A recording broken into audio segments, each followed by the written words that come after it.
have another brand new release for you guys. This is the Wonders of Watercolor. This is from Thistles and Biscuits, an art study for older kiddos. So not just for your little ones, what we're accustomed to seeing, but for your older students.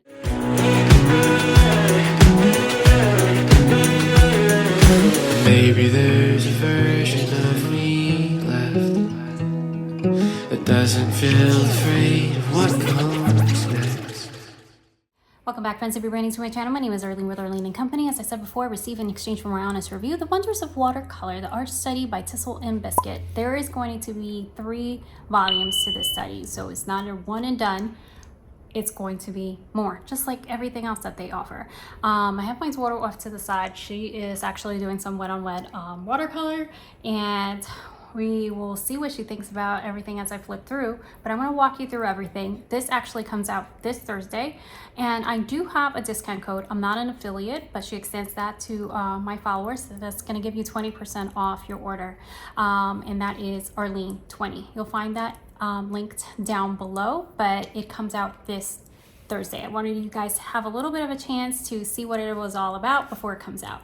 Now, I'm going to answer some of your probably most common questions as we go through it.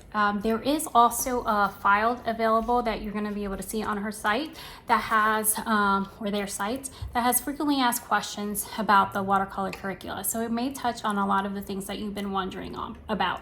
Now, I did say that this is geared for older students, and I think it's important to start there. I'm not saying that it can't work with somebody younger. Saying that it's very seldom that we see things that are especially geared to our older kiddos, and it is tailored for ages 10 and up. So even adults can go ahead and enjoy this and do it side by side with your kiddos.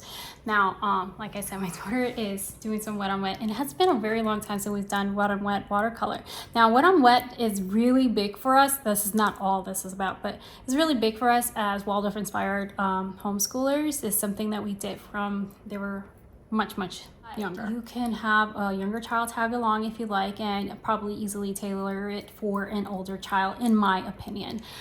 There is going to be another 2 studies that is going to be out. The 2 more volumes are expected to release actually this year, and this one's called The Wonders of Watercolor. The next one is going to be called Watercoloring Our World, and after that, Watercoloring Our Lives. So Watercoloring Our World will be a focus on the natural world with botanical, forestry, tiny critters and such on, and Watercoloring Our Lives will focus on people and everyday items like clothing, food, drinks, and hobbies, and etc. I'm excited about the last one because I always have said that it's pretty difficult to challenge my oldest daughter, which is, you know, artistically gifted. You guys seen her work and stuff.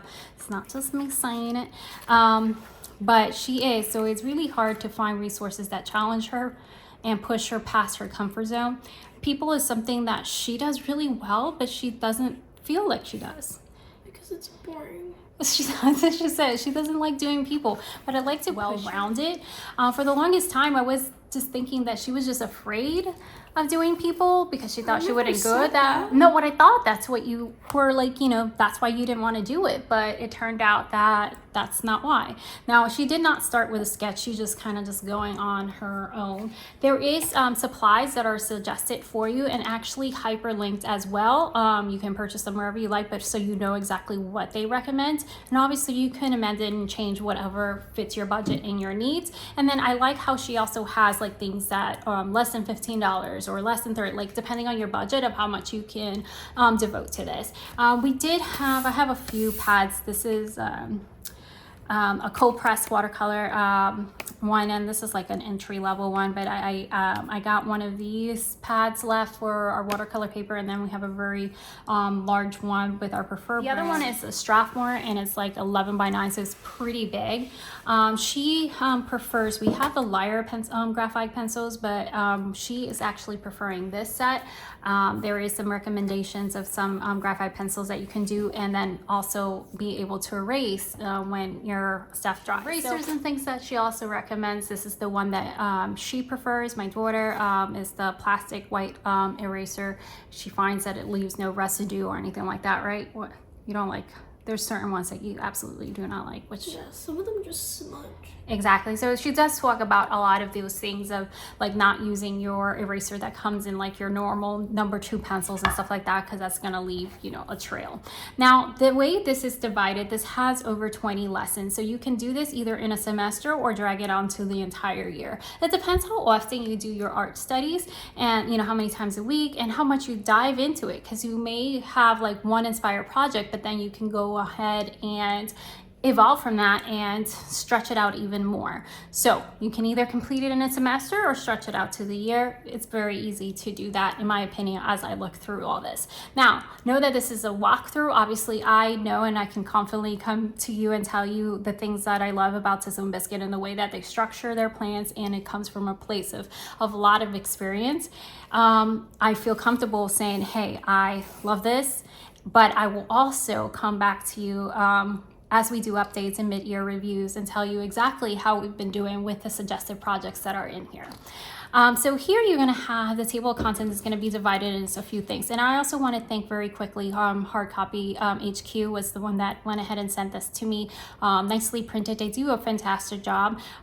They have partnered with a few brands, including Blossom and Root, which, you know, I work with. See from them is always fantastic. So you can go ahead and check them out if you like, if you need something professionally printed. So you have introduction and materials are introduced in the first portion. Then you have value scale, which is color swatches, abstract art collection, value landscape print. Then textures and strokes. You have texture swatches, stroke swatches, abstract. That is hard to say quickly. Abstract texture cards, simple botanical cards. And we used to do that. Do you remember when we did like your individual cards of nature and there was like the botanical ones? You did that a long time ago when we did live education with Waldorf. Wet on wet, bubbles, pears, playful popsicles, a cheesy gift, bunch of stuff. Then we have wet on wet and then wet on dry. I feel like we don't see this discussed as much as the wet on dry, so I did appreciate that that was added on in there. So botanical art prints, wheat stalks, paper thin poppies and such that. Then additional projects, and there are listed out, and then you have the conclusion. All right, so everything is going to be just this one file, so it's very easy for you to navigate. And this paper's, they printed in something nice and thick. All right, so you have the introduction of one part of Thistles and Biscuit team, and I just love hearing her stories and everything of how she arrived into all these different creations that they've done. I have created a playlist for you guys because I have reviewed quite a few of Thistles and Biscuits resources. I actually started doing them in IGTV, so you'll see more there, and then an additional playlist here on YouTube. So you have your introduction here, and a note to the teachers and artists and of all ages, just kind of give you in the framework of where this is coming from and how this could be used, and some step-by-step instructions that is going to be given to you. So let's say you're not artistically inclined, you're fine. She will walk you through it. It's going to be step-by-step. You have an advanced artist. That was my concern. Like, how well can we use something like this where my child just thinks that she doesn't have anything left to learn when it comes to art, but she does. It's you know, it's humbling and both tough for her to be told, you know, to do different things. Recommendations. So if you are going to have this professionally printed or printed at home, bless you, or printed at home, you have some different ideas of how you can, you know, example, like if there's not something needs to be cut out or anything like that, that's not the case here, then you know what can be double-sided or not. You have your master material list, so you can get this as you go if you need to, or you can get this all from the get-go. I suggest, because of the nature of this type of study, I would say to have everything from the beginning, so you're not just like stopping like, oh, I don't have this kind of paper, or I don't have this kind of thing, because it's going to be used throughout the year or semester. You also have some helpful suggestions for extra items if you have the budget for it and you want to really dig in even further and see how these different projects changes, but depending on the different paper. So if you have, you know, your regular cold press versus a hot press paper or a rough paper, you're going to have a different textural element to your artwork, right? So I find that really a fun way to really stretch out different projects. It's like, okay, so we did this bird on our regular cold press paper, and let's see how this looks, you know, a different angle or whatever, but on a rough paper. So like that's just the handmade type of texture of paper, and then just getting a completely different feel. All right, so that is another idea, and also like art supplies on the go is also covered. So, and then it doesn't just leave you with, this is what I really appreciate, where I know that their resources is coming from a level of expertise and knowledge that they can back it up, right? They don't just tell you, get these supplies. We're gonna walk you through. Not we, but they're going to walk you through exactly what it means for each one, like, you know, just giving you a tutorial of each material. So we're talking about paper. So there's 3 main types of varieties of watercolor paper: cold press, hot press, and rough. And then it's going to go ahead and give you that information. Now, can you hand this over to your child to do independently? You can't, but I think it will be and I think it's also mentioned in our frequently asked questions that it's something that you can really have it evolve something else if you do it alongside your child, or more than just like, here, do this and that's it. But, you know, kind of a collaborative effort. But it is written in a way that they can just go ahead and read and follow the instructions if that is your wish. All right, so we are going to be talking about, or they're going to be talking about, the different papers. That is also linked and hyperlinked in their PDF file. This is a PDF curricula if you, you know, did not catch that. And then we're talking about paints, different pigments, different agents, and how they come in different forms. I'll show you, we've had all kinds of different ones throughout the year, like the Strathmore, like in the jars.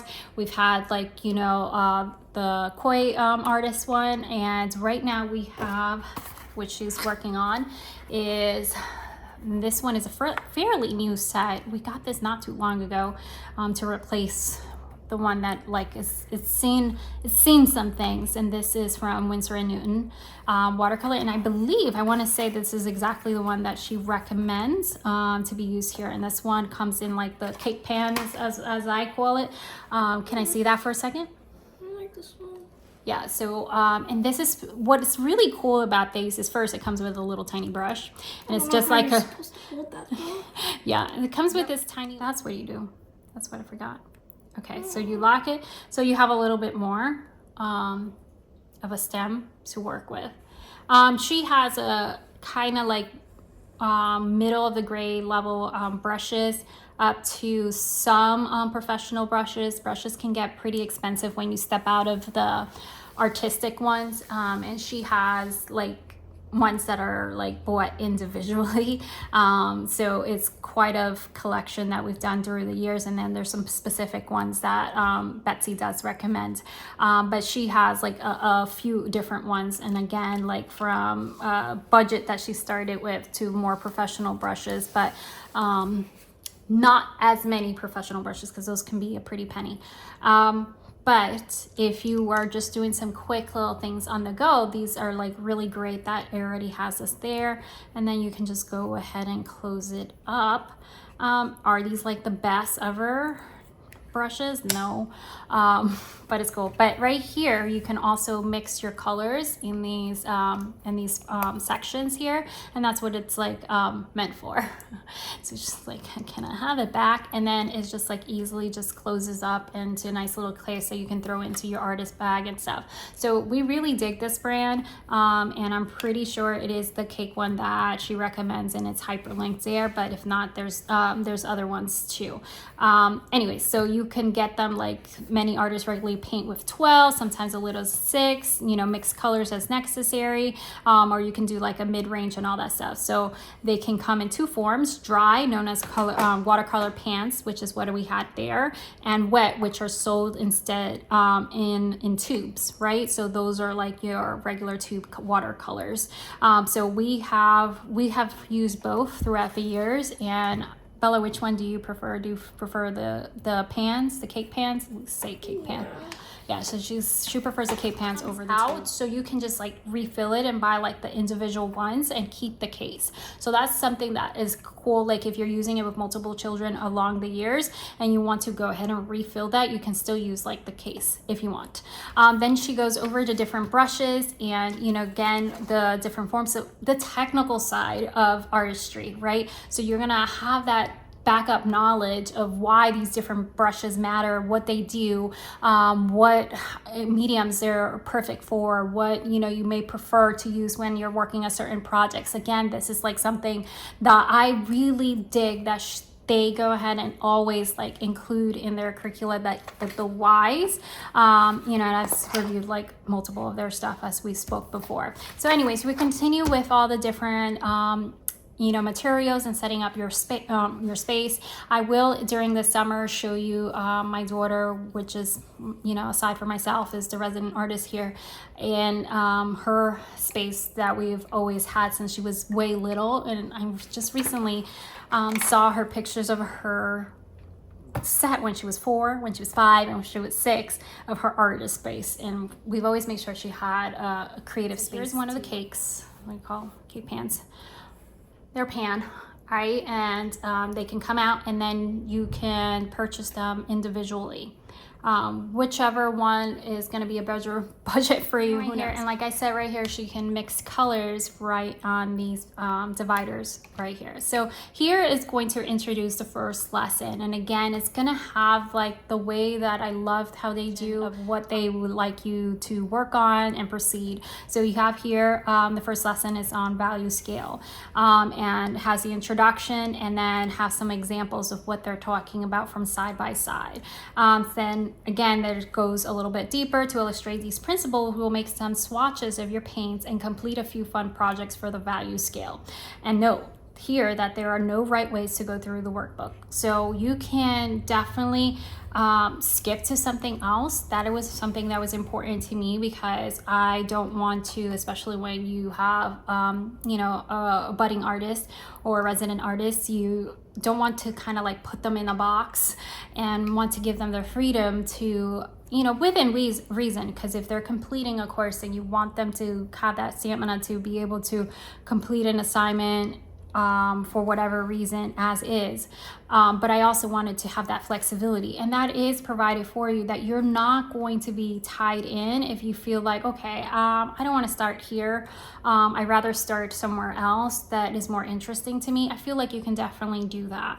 All right. So if you understand the concept of already practice it, feel free to move on to the next one. So that is, again, giving you permission to go ahead and do that as is. Okay, let me get your cake pan out of there. All right, so here you have those swatches and different examples, and again, you're seeing what she's talking about as she's talking about the different ones. Then you have, again, this is the project you're working on, and you're gonna see, okay, so pick one color to create your value color scheme. For example, here, I've used seen that different gradients of that same color, right?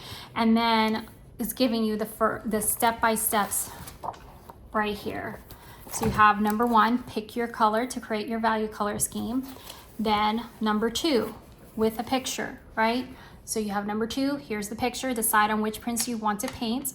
I'll give you 6 examples here that are easy enough to sketch in a line with a pencil. You can try all 6 or limit yourself to 2 to 3. Start off with an easier one, and then you can go more complex.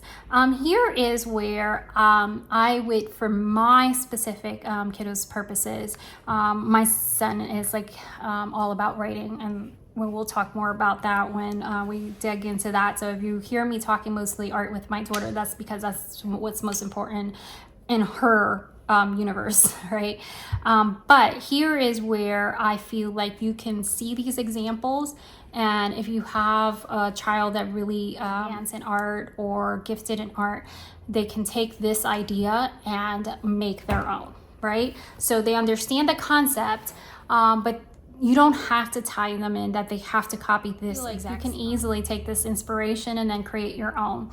So if she's not totally digging like, oh, I don't want to copy exactly that, but I want to make it myself, like make it my own, which she typically does with art curricula. She wants to reinterpret whatever it is with following the concept of what the project is. So I feel that meets the needs of a beginner artist and also an advanced artist as well, because you really can take the idea of what they're talking about. For example, this is value landscape print, and then you can see what the concept is, what the exercise is, what the final results should look like, and then okay, maybe we want to add some other elements to it, or maybe we want to recreate it in another scenery. So again, I feel like for my family especially, that we don't tend to follow the rules.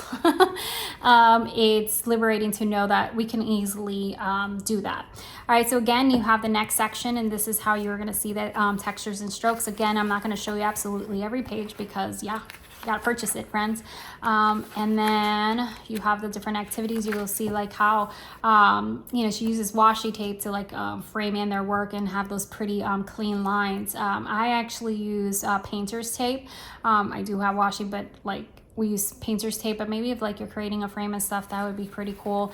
But whatever floats your boat, we're talking about different techniques of like strokes, you know, the line thickness and things like that as well. So they get to practice very, you know, intricate skills and go from there. So here you have like those textured cards, and we, like I mentioned this several times, we no longer purchase greeting cards for any event.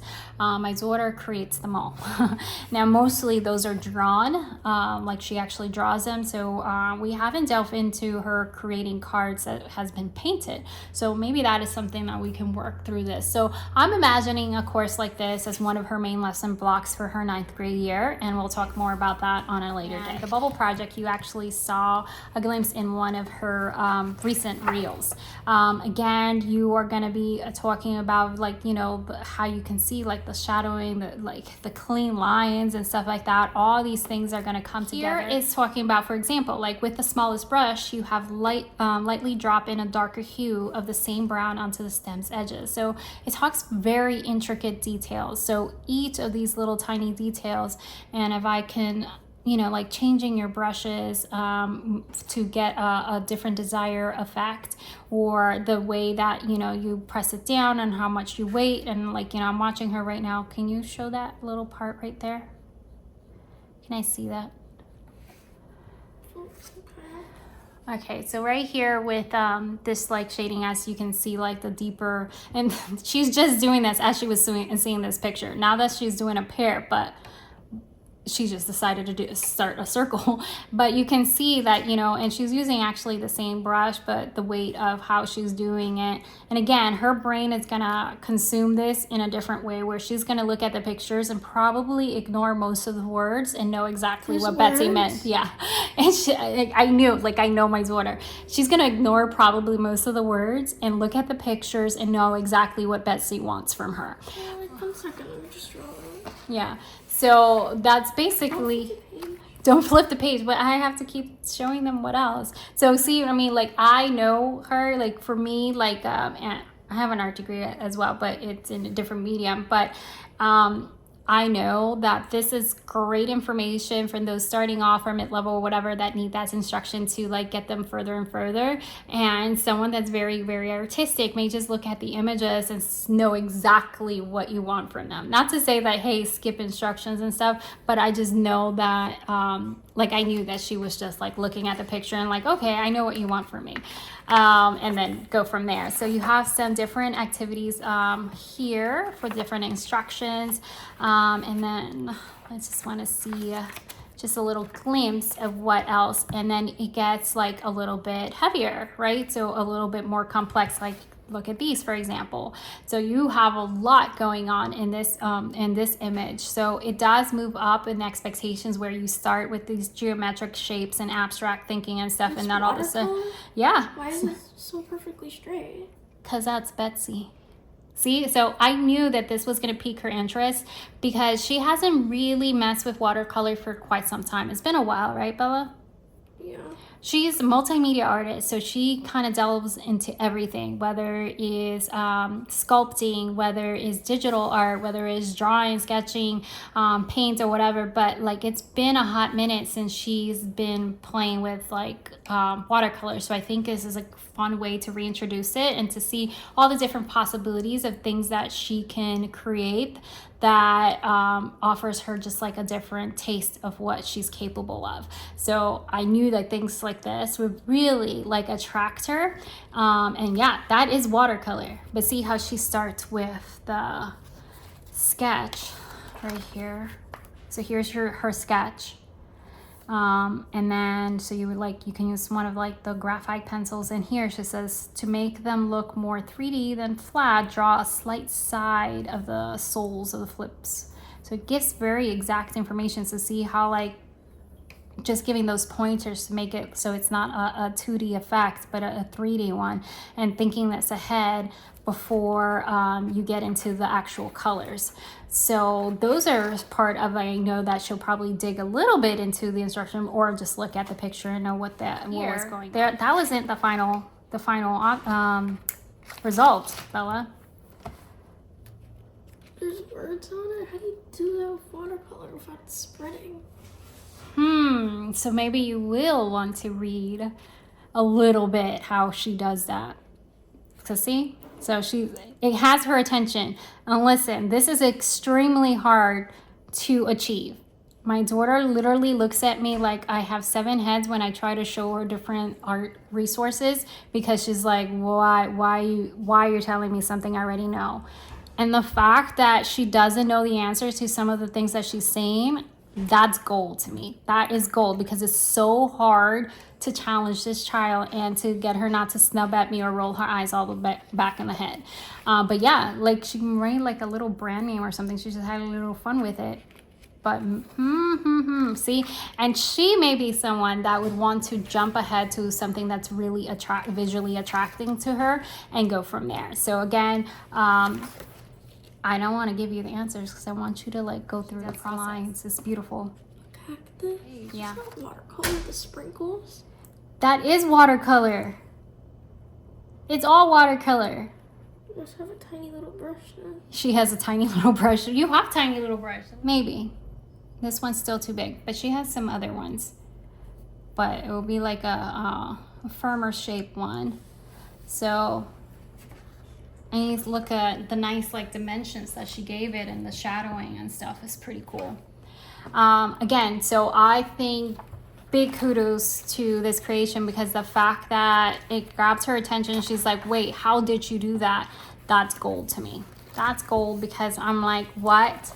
Did I find something that you don't already know all the answers to? Yeah, I did. Yeah, I did. I did that. Not really. She created it and I just did whatever. All right, so this is going to be available to purchase, the Wonders of Watercolor art study. This is the first part. There's going to be 2 following after that. I imagine this is going to be like a main lesson block for us. How long will I stretch this out? We will see, because we have several main lesson blocks that we're doing. What are we working on? Wet on wet. So the paper was already wet. All right, good there. Okay, the paper was already wet. And it took them a bit to like figure this out. My son did this a lot too, because they would sometimes over soak the paper. And I know that that's something that is discussed with wet on wet. And then it will just create like, you know, that textured mess. So it just like, it has to have the right fix to it. But I love that she just did this out of like, hey, let's just do something fun real quick. Oh wait, I forgot the leaf. Oh, she forgot the leaf. She has to do more. Anyway, but that was like a 2-minute thing that she just did. Obviously, to reach the level of what she portrays here, it would take a little bit more time of doing all the different elements. And she did not sketch it out. That was just freehand. You're supposed to sketch it out? Yeah, I didn't show you all the instructions. Just like, wait, what? Yeah, I told you sketch it out. That's why I brought the graphite pencils here. Again, this is one that I have. My preference is Strathmore. We like that paper a little bit better. There's a few other I think that she recommends as well. I'm just sharing the ones that we like. And we got this paint pan palette, the Winsor & Newton one, and we've had this for a hot minute. We've had a koi set that is similar, but like had the stem where you can fill it with water, so you know it was just all part of one thing. And this wipes up really easily. Sorry, here we go. That wipes up really easily and stuff. The whole idea also behind this is not that it's going to look exactly like what Betsy has here. The whole idea is that it's going to be their own interpretation of what she's teaching, what she's showing, and just let it uniquely be theirs. Hey friends, a couple notes from the editing room, a couple things that I failed to make clear. I want to bring your attention to a couple differences in the images that we are seeing above. Now, the chubby little bird. Now, my daughter has not messed around with watercolor for quite some time, and wet painting specifically is a technique in itself that has some challenges but some amazing rewards. Now, she was just messing around with her chubby little cartoon bird with no direction or anything like that. As you can see beside it is this pair where she was observing the picture instructions, the step-by-step instructions that she saw from Betsy. Now, she wasn't following everything to a T. She was just observing from the side and following as much as she could. So as you notice, one was just her messing around, which is nothing wrong with that, but the other one was following some directions that was visually observed by her as I was flipping through the curricula. Note that this was the first time that she was seeing this curricula. I did not show her this prior to hitting play. I wanted to get her honest reaction as I was flipping through and as she was just messing around with watercolor. Now, another thing I failed to mention that I wanted to bring your attention to is the board that is underneath. I know a lot of people ask me about it. It is from a Waldorf supply store. We have it for years. We actually have two of them, and they're watercolor painting boards. If you need a link to that, let me know. But they are not the cheapest, but they last. As you can see, we've had our boards probably for 8 years now. Not trying to just imitate the art, but let it be their own.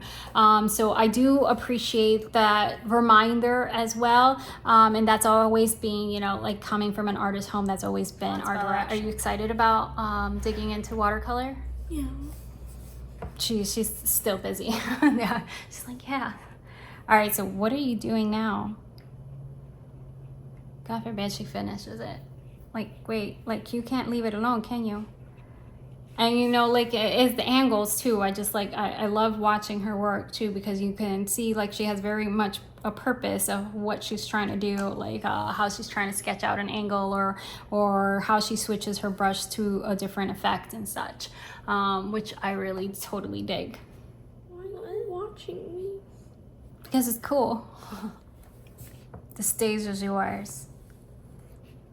So this paper is pretty dry now. So like if we wanted to keep on wet on wet, you can use like another brush and wet your canvas. I mean, that's just like a Waldorfy thing that we learned, and maybe a little bit different of how she approaches it there.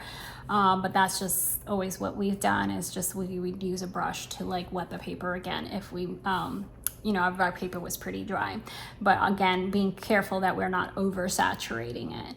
I think this is going to be really stellar and a nice fun mix to her art year, because we are dividing it with different mediums and different concepts and stuff like that, which I'll talk more about in her curricular picks.